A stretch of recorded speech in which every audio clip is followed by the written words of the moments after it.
Why, hello there, friends. Welcome back to another episode of Generation Tech. My name is Alan. I hope you guys have all been good this year because due to a new appreciation for clean energy, Santa Claus will no longer be leaving coal underneath the trees and naughty boys and girls. Instead, he'll just be leaving defective lithium-ion batteries, which I'm sure will start off the holiday with a bang. While we're on the subject of mining, did you guys know that the world of Tatooine at one point in time was pursued by several mining corporations for valuable minerals? You know, the same Tatooine that's everyone's favorite in Star Wars. Well, at least it is for the artists and writers who create Star Wars content, because we seem to visit there almost every other story. Which really makes no sense. I mean, Tatooine is geographically so isolated that most galactic governments just completely leave it alone.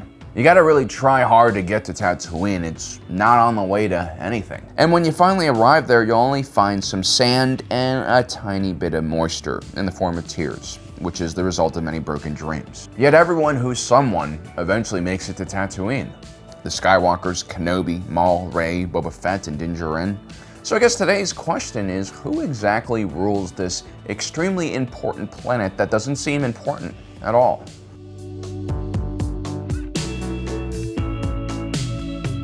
Long ago, before even the Old Republic had been founded, Tatooine was a very different planet, covered in oceans and lush rainforests. But then something very strange and abrupt happened to Tatooine's environment somewhere around 20 to 30,000 years ago.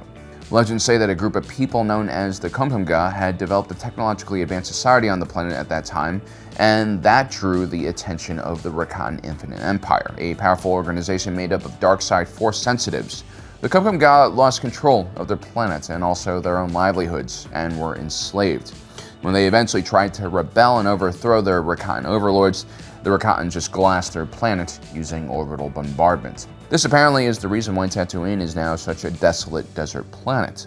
The Kumkumga have more or less disappeared, but some individuals theorize that they split into two different species, the Jawas and the Tusken Raiders. Now, the modern era of Tatooine would begin somewhere around 5,000 years before the Battle of Yavin. The galaxy was turning into a more developed and dangerous place at the same time. The Republic and the Sith Empire had begun to square off in the first of many galactic conflicts, which would span the entire galaxy. Most inhabitants on Tatooine had landed there out of desperation or in order to hide from something. But true large-scale colonization efforts were usually carried out by corporate entities.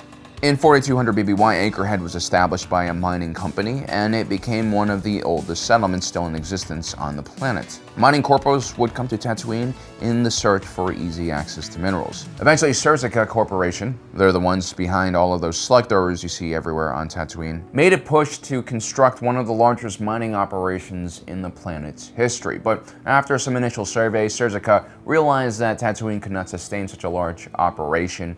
Most of the valuable minerals could be found on the surface of the planet, and most of those minerals were tainted with unwanted compounds.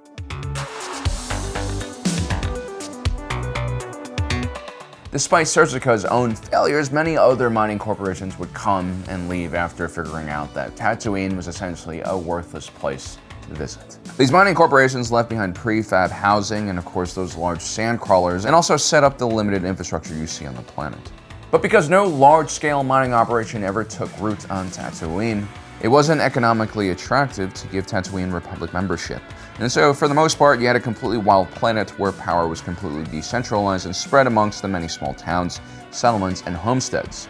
You had small mining corporations trying to extract surface materials, bandits and gangs of criminals using the planet as a hiding spot to launch raids from.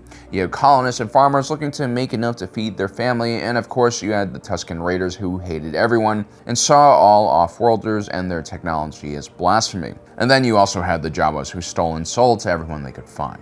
All of these various groups fought and interacted with each other, but none of them could really establish dominance over the others. What you had essentially was anarchy. But then a potential business venture emerged which would change Tatooine's future. Gardula the Hutt from the Bezadi crime family wanted to take on a rival clan known as the Dizilajik, which Jabba the Hutt belonged to. Gardula wanted to seize control of Tatooine for her own business plans, an area that was actually ruled by Jabba's family. Gardula believed that the Dizilajik clan was not properly utilizing the planet and had some pretty grand plans of her own. For instance, Tatooine's remote location meant that it was not beholden to Republic laws, and so things like slavery were legal and openly practiced on the planet. Also, Gardula wanted to create one of the best pod racing courses in the entire galaxy and attract huge amounts of fans and, of course, gamblers to Tatooine to witness the exciting races. Once again, Tatooine's remote location meant that gambling was completely legal and not taxed. Gardula the Hutt would actually request funding from none other than Damask Holdings, run by Darth Plagueis. Darth Plagueis controlled Damask Holdings, an extremely powerful and cash-rich lobby group who secretly was engineering a takeover of the entire galaxy on behalf of the Sith. But before the deal could be made, Jabba the Hutt approached Darth Plagueis and convinced him that Gardula the Hutt was actually planning to betray him. And so Jabba the Hutt would take over Gardula's plans instead.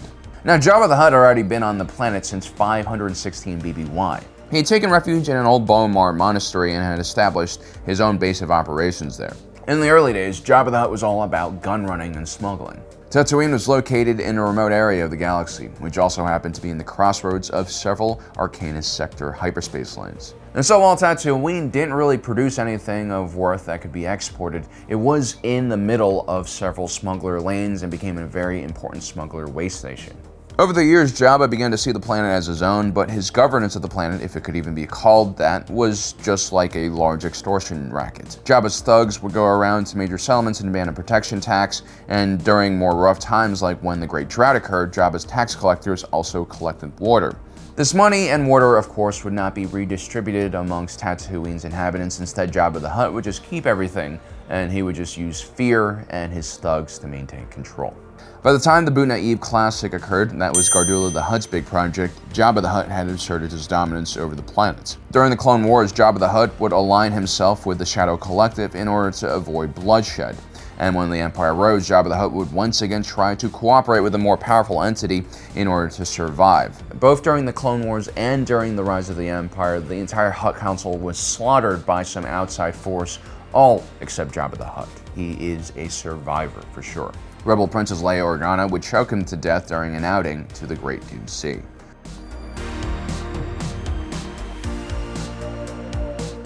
And so now in current times, Tatooine is in complete, utter chaos. Jabba the Hutt didn't do much to take care of the planet. He was essentially one large leech on the population. But his death and absence means that many smaller organizations and lone criminals will now be fighting over his former rackets and property. And sometimes you had individuals stand up against chaos. Cobb Vanth was a former slave in Jabba's palace. He would escape and find a set of Mandalorian armor to wear. He would use that armor to protect the members of a small settlement known as Freetown from bandits that belonged to the Red Key Raiders. The Nikto, who were a species that were historically oppressed by the Hutts for many generations, also attempted to carve out a bit of real estate from Jabba's own holdings, as would the opportunistic Big Fortuna. Tatooine was essentially Libya after the death of Gaddafi, or Iraq after Saddam Hussein died, or NSYNC after Justin Timberlake left. It's a period of time that will be perfect for someone like Boba Fett to step in and reap the rewards. So as you can see, since Tatooine turned into a desolate desert planet, no one has really been able to maintain control over it. I mean, sure, corporations have come and gone, and so have crime lords, but they mainly were just leeching resources off the planet. They had no real control over all of its inhabitants, especially the Tusken Raiders. Well guys, I hope you enjoyed today's episode. Don't forget to subscribe and hit that notification button down below so you don't miss out on the rest of our awesome content. As usual, thanks for joining us today. If you're watching this, you are Generation Tech.